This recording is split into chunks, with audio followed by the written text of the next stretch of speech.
ئەم کاتتان باش من کامەران حاجی عومەر لەگەڵ هاوکارانم لە باسی ڕۆژ ئەم جارە بەدواداچوون دەکەین لەسەر کێشە و گرفتەکانی توشبوانی ئۆتیزم لە نێو هەرێمی کوردستاندا چەند منداڵ تووشی ئۆتیزم بوونە دایک و باوکانی ئەو منداڵانە چ کێشە و گرفتێکیان هەیە سەنتەرەکانی تایبەت بە سەرپەرشتیکردن و بەخێوکردنی منداڵانی ئۆتیزم چۆن مامەڵە دەکەن نرخەکانیان چێ دیاری دەکات تاوەکو ئێستا حکوومەتی هەرێمی کوردستان لە ڕووی پەروەردە خوێندن تەندروستی چی کردووە و پێویستە چی بکات؟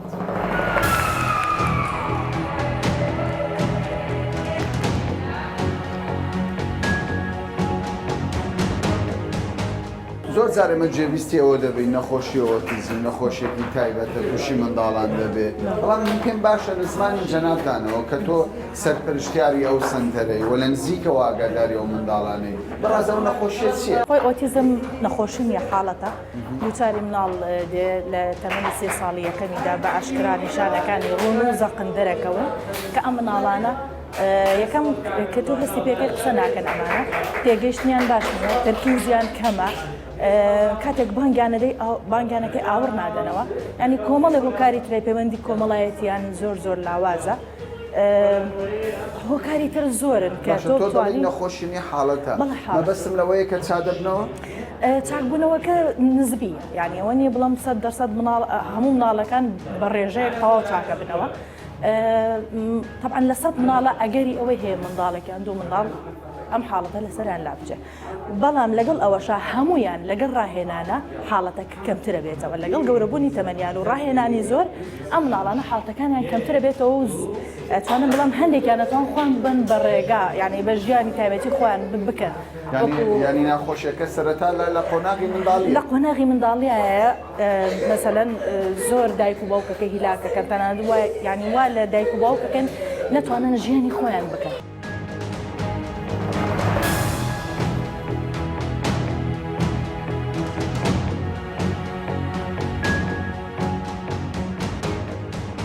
بابزانی لە سنتەرەکەی ئێوە چەند منداڵی تێدا چەند منداڵ لە خۆدا ئێستا نزیکی تقریب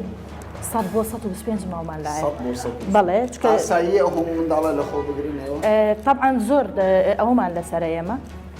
زۆر زەختمان لەسەرە هەستاین بەشێکی ترمان کردەوە بۆ زەختتان لەسەر لەبەر زەختی کە سوکاری مناڵەکانمان لەسەرە بە حکمی ئەوەی کە ئەم منداڵانە لە سنتەرە ئەهلێکانە پارێکی زۆر وەرەگرن مەسەلەن هیچ نەبێ مانگانە لایەنی کەم 5 وەرەقە وەرەگرن $500 بۆ هەر منداڵ بۆ هەر منداڵ بەخێوکردنی منداڵێکی لەم شێوەیە جاری وا هەیە جەلسەکان مەسەلەن لە هەفتەیەکە 3 ڕۆژ 2 سەعات ڕاهێنانیان پێکرێت ئەم تێچووی ئەمە 5-6 وەرەقەیە طبعا ئەمە تۆ هەم لە ڕووی دەرونیەوە کێشت هەیە کە مناڵێکی ئۆتیزمت هەیە هەم ئەبێ بیر لەوەش بکەیتەوە کە دارایەکی بۆ دابین بکەیت بەڕاستی ئەمە ستانداردە حکوومەت ڕێگا دەدا و هەموو منداڵە لە سنتەرێک بێ یاخود تۆ ناچاری دایک و باوکێک زۆر لێ دەکات لەبەر ئەوەی سنتەرە ئەهلیەکان من پێشتر ئێمە کە بەشی یەکەممان هەبوو 80 مناڵمانە بوو بەڵام ئێستا لەبەر زەخت بەشی دووەمان کردەوە کە سوکاری وا هەبووە مناڵەکە بێدایک و باوک بوو مامی هێناوێتی لە بەردەم سنتەرەکەی من جێهێشتووە وتیوەتی من ئامادە نیمە مناڵە بەخێوکەم ئێمە ناچار بووین خوا ئەو قسەیە گەر دووبارە بکەیتەوە دایک و باوکێک نەماوە مامی بەخێوی ئەەکە هاتووە لە بەردەم سنتەرەکاڵێ من مناڵەکەم من ئامادە نیمە مناڵە بەخێوکەم ئێمە ناچار بەبێ بەرامبەر ئەو مناڵەمان وەرگرتووە فی سەبیل ئەوەی کە ئەم منداڵە 4 سەعات لەوان دوور بکەوێتەوە تاوەکو دووچاری حاڵەتی تر نەبێ مناڵەکە حاڵەتی واتان زۆرە 4-5ێکمان هەیە 4-5 ینی ناچارن ئێوە ناچارین وەریگرین بێ بەرامبەریش منداڵی بێ سەرپەرشتەیە لەمسن بێ سەرپەرشتیان باوکی جای ئۆتیزم حاڵەتێکە هەندێک جاروای کردووە گە دایک و باوک لێک جیا بێتەوە بەهۆی نەبوونی بژێوی ژیانیان طبعاً باریداراییان خراپ بووە و مناڵێکی ئۆتیزمانیە توانای ئەویان نییە 5 وەرەقە دابینکەن بۆیە لێرە کێشەی کۆمەڵایەتی لە نێوان ژن و مێردەکەی ئەکەوێتەوە ناچار مناڵەکە بێ سەرپەرشتی دایکان بێ باوک ئەمێنێتەوە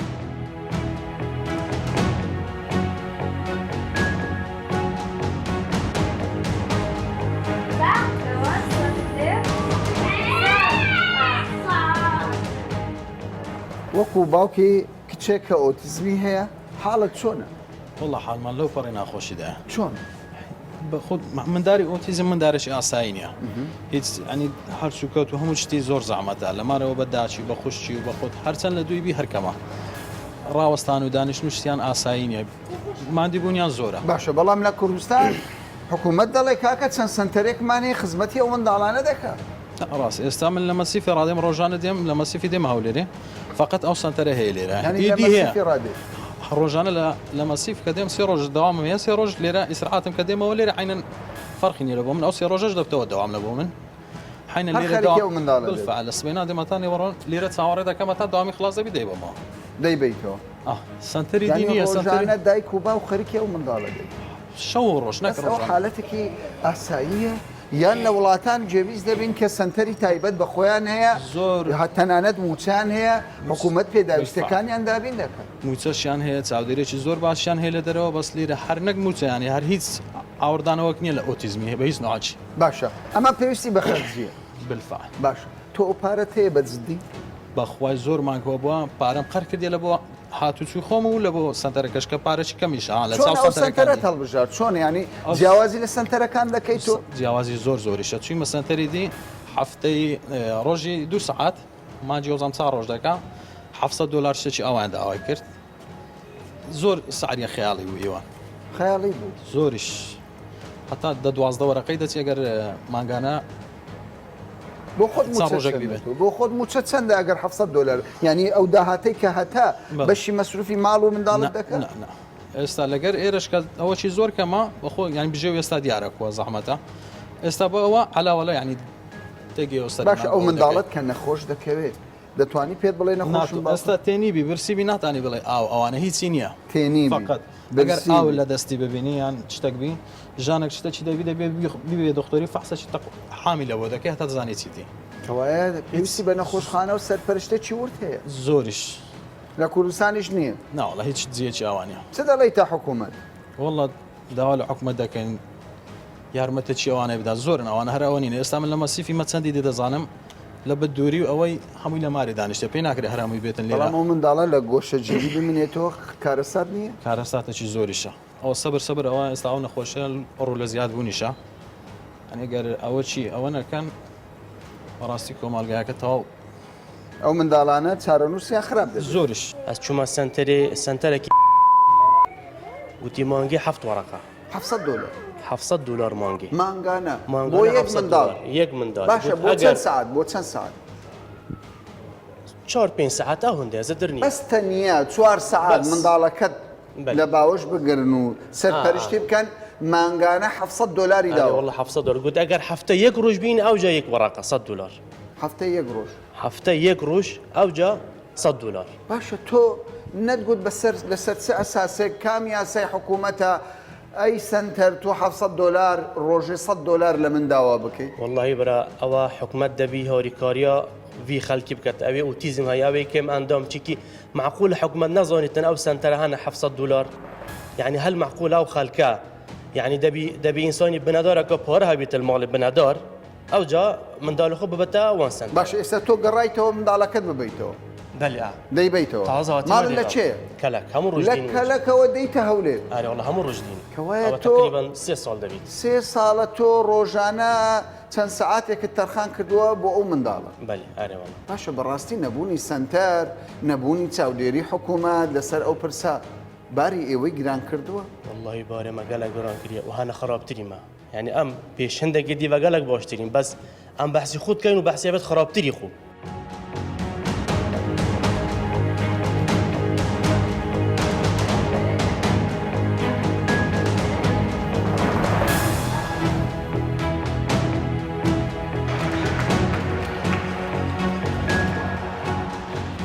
ڕۆژانە چەند مەشق و ڕاهێنان بۆ منداڵانە دەکەن ڕۆژانە ماوەی 4 ساعت لێرانە ڕاهێنان پێ دەکەین لە 8:30 دەست پێ دەکەین هەتا 12:30 باشە ڕاهێنانەکانیان تایبەتمەندن تایبەتە بە سنتەر یعنی پرۆگرامەکە تایبەتە تایبەت بە منداڵی ئۆتیزمە پێم بڵێ ئەو منداڵانە ینی کە دێن هەڵسوکەوتیان لە سەرتادا چۆنە دواتر دەکرێت لێرە چ فێر ببن سرتا هەڵسوکەوتیان طبعاً ناتەبیعیە وەکوم داری ئاسایی نییە هەڵسوکەوتیان پێویستە ئەوە بکرێتن ئاسایی بکرێتەوە نەک يعني ئاسایی چۆنە ناتەبیعی چۆنە ئێستا خەڵکی بۆ نە نازانێت جوڵە- خەڵکێک دەڵێ ئۆتیزم چیە ینی نەوانەیە حەز لە تەنیایی بکە کێشەی نییە. بەخۆی لە برەتەواتە گۆشەگیری ئۆتیزم جوڵەی ناڕێک دەکاتن جوولەکانی دووبارە باشە ئەو منداڵە جوانە دەبینم لە باوشی ئەوە تۆیە. دلۆڤان بەڵێ دلۆڤان. باوکی شەیدی شەڕی داعشە ینی کوڕە شەهیدە. بەڵێ کوڕە شەیدا ماوەی ساڵێک زیاتر دەبی بەبێ بەرامبەر لە سەر ڕاهێنانی پێدەکرێت لێرە ڕاهێنانی بەڵێ. پێدەک ینی حاڵەتی واتان هەیە. بەڵێ بەبێ بەرامبەریش هەیە کەم دەرامەتە ئاستی دژەیی باشدێ ببێ بەرامبەریان پارە کەمتری لێوەردەگیرێت هە بە عام پارێک کەمیان لێوەردەگیرێ بەس ئەوە ببێ بەرامبەر و دەرفەتە قۆسییانەوە بۆ خۆیان پارە پێپیا دەکەم بۆ جۆرە ینی تۆ پێم بڵێ حالەت هەیە لە کوردستان سنتەر هەیە بازرگانی بە بزەبت سنتەر هەیە سنتەر هەیە بەسەر کەسی دەرسی تایبەت هەیە دەستە ماڵە دەبینی پارەشی خەیاڵی لە منداڵەکان وەردەگی تەنها بەس ئەوەی ساعتێک یان کەمتر لە ساعتێک ڕاهێنانە پێ بکات.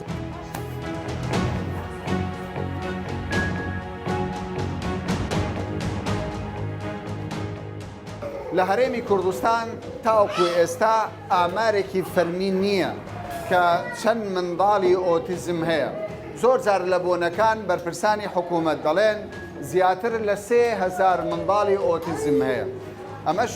وەکو سەرپەرشتیارانی ئەو منداڵە باسی لێوە دەکەن. دەڵێن حکوومەت تا ڕادەیەکی زۆر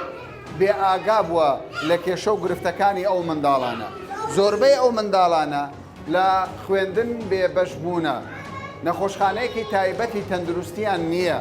دایک و باوکەکان دەڵێن گلەی زۆرمان لەسەر نرخی سنتەرەکان هەیە. بەشێک لە دایک و باوکان کە قسەیان بۆ ئێمە کردووە دەڵێن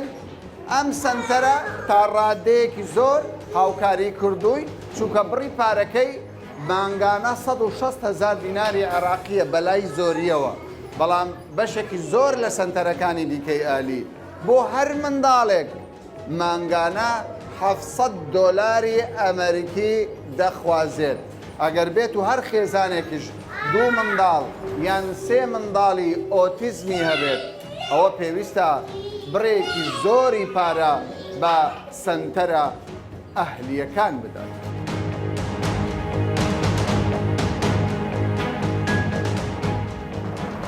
باشی دەردی تۆ چێدایە حاجی تێڵنیە ئۆتیزمەوە ئی کورتە دەستی کورتە ئەرێ وڵا چۆن ئەوە چۆنە ژیانتان وڵا ناخۆش خۆی پیس دەکا لە منداران دەدا سەعار نییە وەزەتان خراپە ئەرێ وڵە خراپ چت دەوێت تۆ چت دەوێت وڵی یارمەتیان بدەن ئی کوڕما معاشیان هەبی باشە ئەری وڵا ئەدی کو ئەو بێ معاش دەبی ینی گوناحەوە ئەری وڵا ئەری وڵانی ئەدیەوە خیندنی چ دەکەەوە خوێندنی چێ وڵە هەدەهینینە ئێرە ڕناوەست دەهینێرە ئەری وەڵا. باشە ڕۆژێ 4 سادەی دواتر چی بەسەر وڵا دواری بە هیلاک چۆ بابەکەی کوشت بابی کوشتی ئەری وڵا چی لێ کردووە لە گورە باب بابی چنە کوشتی هیچ ناوێری بستە نوێژی ناوێت نابخ نابی بەجی بێ ناوەڵا نابی باشە توخوا ئاسایی ئەوە لە ماڵبی ئەری وەڵا. نابی شوێنێکی تایبەتی بەری بۆ وڵا هیچیان نییە ئەتو ناڵیتە حکوومەت تکایە سنتەری تایبەتی بەری وڵا زۆر بێزارە معاشیان بۆ ئەری بڕێتەوە وڵادی کو ئەو معاشی نەبی دەستی هەند کورتە چەند منداڵی واتان هەیە وڵا دوی هەیە دوی هەیە ئەری هەردوو ئۆتیزم ناوەڵا ئەوکە باشترە ئەوت کە باشتر. بەس ئەوەیە. ئەری وڵا ئەو کوڕی هەیە چ بکەین ئێستا بۆ وڵا هیچ دەکەن دەبی عیلازیشیان و معاشی معاش ببڕێتەوە چارەسەر دەبی ئەری وڵا ئەری وڵا ئەمن یارمای خوشکەکانی لە ئەم ماڵەوە چ دەکاوە لە ماڵ وڵا چ دەکە هیچ ڕاناوەست تۆ وەکو دایکێک معناتت چییە؟ من وەچی داکێکی ئۆتیزم حاناتم زۆر زۆرە خاستن کە کاتێک کە دەچمە دەرەوە منداڵەکان لەگەڵ خۆم دەبم خەڵک بە شێوەیەک سیر دەکە یعنی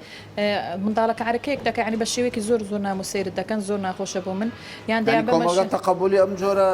حالەتانە ناکات نانە کۆمەلگا بە هیچ شێوەیەک تەقبولی ئەم زۆر حالەتانە ناکە هەر کۆمەلگاژنا بەڵکو حکوومەتیش زۆر زۆر خەمساردە لە منداڵی ئۆتیزم ینی هیچ خەمخۆریەک نییە بۆ منداڵی ئۆتیزم بۆ نمونە منداڵ نەموچیان هەیە نەمەکتەبیان هەیە نەخەستەخانی تایبەتیان هەیە هیچ شوێنەک نییە ینی ئەو منداڵانە مافی خۆیان هیچ مافێکیان تەنیا دایک و باوک بەرپرسە لەو منداڵە نخير حكومتش بربرسلو منداڵە بەڵام حکوومەت هیچ يعني زۆر خەمساردە لە منداڵی خاوەن پێداویستی تایبەت بە تایبەتی ئۆتیزم. باشە هەندێک جار دەبینین کەسێک یەک منداڵی بەڵێ. حالەتی وا هەیە دوی هەبێ سێ باڵێ هەتا سێشمان هەیە سێشمان هەیە. باشە چۆن دەتوانانی ئەو دایک و باوکە سەرپەرشتی بکات؟ والله زۆر ژیانیان ناخۆشە یعنی هیچ ژیانەک نییە تێدانە باو ینی ماڵ هەیە عائیلە هەیە دەڵێ شەو و ڕۆژ 2 ساعت خەوم نییە يعني لديار أو من دالنا نشونا روش خويانية أي قطابخانة قطابخانة من دالا كم دتيت قطابخانة بار بردم لقال أو بري أو مسنترا يعني بردمان مكتبة أهلي دريان كرقوتيان أو من دالا هيت ناحية تولير كنا ناطور لير كنا دريان كرقوتيان نابي أو من دالا تولير ترى نسي تشي استشيد والله ترى نسي هي يعني هي ترى نسي تشي ديار بالي بيبش الأخوين أي يعني سبارت بتندرستي شون أو قطمان نخور قطابخانه تایبەت نییە ئەی لە ڕووی تەندروستیەوە وڵا لە ڕووی تەندروستیەوە هیچ شتێکیان بۆ دابین نەکراوە هیچ بە هیچ شێوەیەک حکومەت ئاور لەوانە ناداتەوە بەڕاستی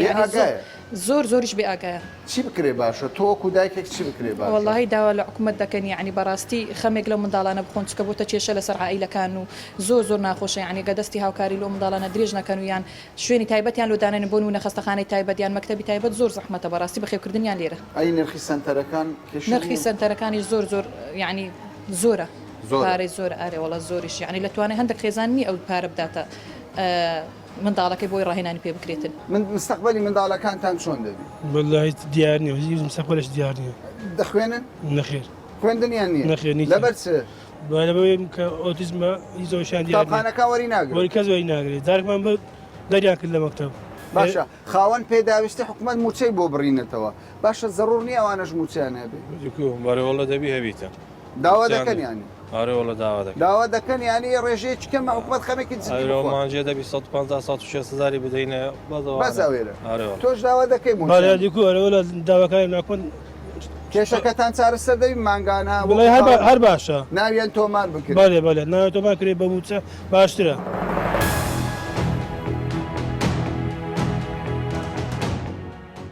با بزانین بۆچی دەبێت توشبوانی ئۆتیزم موچەیان نەبێت کە زۆر جار دایک و باوکان دەڵێن موچەمان نییە و ژیانیشمان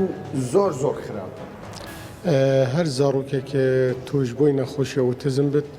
حتمما بەبێ یاسای 22 ساڵە 2011 دەویە موچەکە بۆ بێتە دیارکردن. بارابتریژی ئەوێت بەری 2014 ئەو توشبوانی ئۆتیزم هەمووان موچە هەیە بەس پشتی ئەو قەیرانە سەر کوردستانی هاتی پشتی 2014 و شەڕی داس لەسەر ساپاندی بابەتێک وەزارەتە دەڕێ هەموو تۆمارکردنی و ڕاوستاندن لەبەر ڕاوستاندن باش ینی ئەو 5 ساڵە هەر منداڵێک لە دایک بوو بێ ئۆتیزمی هەبوو بێ بە بڕیاری حکوومەتی هەرێمی کوردستان ئەو کات ڕاگیرایە موچێ بۆ بڕ ئەو هەموو ڕاوستان تۆمارکردن هەموو بەرنامەی چاودێری خێزانبی بەرنامەی کێمەندامان بە ئەو هەموو ڕاوستان بەس ئێستا ئەمڕۆ بە خوشحالیەوە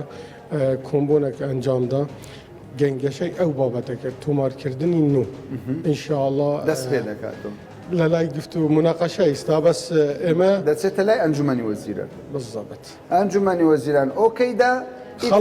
خلاص ئیتر هەر کەسێک هەر منداڵێک توشببووی ئۆتیزم بێ موچەی بۆ دەبڕێتەوە کێمەندا بێ ئۆتیزم بێ ئەو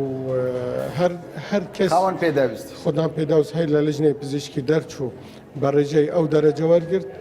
موچەی دەدەن زۆر باشە موچەکەیان چەند دەبێت موچەکەی 150,000 پێتانوان نییە کەم بێ دکتۆر ینی دایک و باوکان دەڵێن کاکە ژیانی ئێمە سەختە ئێمە ناتوانین کەسابەتی بکەین ئەو موچە زۆر کەمە ئەنی احتمالە تێرە چارەسەری پزیشکی نەکات بەس واقع ئەڤڕوو ئەگە دۆخەکەش باش بێ زیادی دەبێت ئینشاءڵڵا باشە پێم بڵێ لەسەر نرخەکان ئێوە لەکوێن نرخێ سنتەر هەیە $700 بۆ یەک منداڵ وەردەگرێت مە گرفتارێت گەلێک مەزن لە بەرمانە تایبەت بە تووشۆنیا و نەساخی ئۆتیزم سنتەرەکە ئەهلیەکان پارێکی زۆر وەردەگرن دەست پێ دەکرد لە 350,000 تا 700 ڕازینەوە ببینێ نەخێم نەڕازینە و مە گەلە گرفتانە و مە تێبینیژی لەسەر ئەو سنتەرانە بۆ کاری ینی بۆ ئەو ئیشی بەرامبەر نایەتەکردن بەرامبەر ئەو پارە بەس کەوایە پارەکە زیادەیە پارەکە زۆرە باشە ئێوە بێدەنگ دەمینێن یان هەڵوێست وەردەگرن خێر ئێمە هەلویست وەرگێرین و بۆ نمونە بۆ تەبین ئەف ساڵە ئینشاءالله بە وەختێکی نزیک سنتەری ئۆتیزم حکومی لە دۆ دەکەفتە کاری و بێ بەرامبەر خەڵکی هەمیە ئەوە بۆ نمونە یعنی لە هەموو پارێزگەکان بەس سنتەرێکی ئۆتیزم باشمان بەرهەف کرد ئینشاءالله ساڵی کەفتە کاریدا gelekîş meşakilet ew xêzaneyên zarokî otîzm heye çaresere باشە دکتۆر دەگوترێت ینی حکوومەت کەم تەرخەم بۆ بەڕاستی ینی خەڵکێک هەیە سێ منداڵی ئۆتیزمە ینی ئەو حالەتێکی دەگمەنە بە خێوکردنی ئەوان سەرپەرشتیکردنی ئەوان زۆر زەحمەتە لە قوتابخانە بێبەش دەبن لە نەخۆشخانە نەخۆشخانەی تایبەت بەوان نییە پێدوانیە بەڕاستی دەبێ حکوومەت کەیسیوان بەجددی وەربگرێت حکوومەت ئیشێک لەسەر کردووە یەکەم موچەک بۆ دەرەخستووە دوام ئەو دایکانەی فەرمانبەرن و نەخۆشێکی ئۆتیزم هەیە ئیجازە پێدەدرێت بە موچەی تەواو ئەوەش هەیە لە پلانی وەزارەتدایە ئەم ساڵە و ساڵە بێت و تایبەت بەرنامەی کاری حکوومەتی هەرێمی کوردستان لەو کابینە کۆ ئێشانە هەموو چارەسەر بکرێت باشە چەند منداڵی ئۆتیزم هەیە لە کوردستان زۆرە و بەرەف زێدەبوونژیکە کەوای دەبێ حکوومەت بە زوویش لەسەر ئەو کەیسە بکە نەبەزووی لە حکوومەت دەبێ لە لای زانکۆکان تایبەت کولیژی پزیشک کۆنفرانس بدرێت لە ئەگەری سەرەکی ئۆتیزم گەرددا سنوورێک دادن ئەو زارۆکە تۆش نەبن. دایک و باوکانی توشبوانی ئۆتیزم دەڵێن ڕەوشمان یەکجار خراپە پێویستە حکوومەتی هەرێمی کوردستان بەجددی ئاوڕێک لە ژیانی ئێمە بداتەوە پێداویستیە سەرەتاییەکان وەک قوتابخانەی تایبەت بنکەی تەندروستی ئەوە هەروەهاکردنەوەی سنتەری تایبەت کە لەلایەن حکوومەتەوە بەڕێوە بچێت ینی سنتەرەکانی ئەهلی کێشەی گەورەیان بۆ دروست کردوون دەڵێن دەبێ حکوومەت زوو فریامان کرد وەزارەتی کار و کاروباری کۆمەڵایەتیش لە ڕێگەی ئێمەوە موژدەی ئەوەیدا هەر منداڵێک کە توشبووی ئۆتیزمە لەمەودووە دوای بڕیاری ئەنجومەنی وەزیران موچەی بۆ دەبڕدرێتەوە هەروەها لە پارێزگاکانی هەولێر سلێمانی دهۆکشت سنتەری تایبەتی حکومی سەبارەت بە توشبوانی ئۆتیزم دەکرێتەوە هەمووان دەزانن ئەمە تەواوی چارەسەری کێشەکان ناکات پێویستە حکوومەت کارنامەی تەواوی بۆ ئەم کێشەیە هەبێت بە پێچەوانەوە گرفتی دایکان و باوکان و منداڵانی توشبووی ئۆتیزم بەردەوام دەبێت تا باسێکی دیکە و بابەتێکی دیکە بەخواتان دەستێت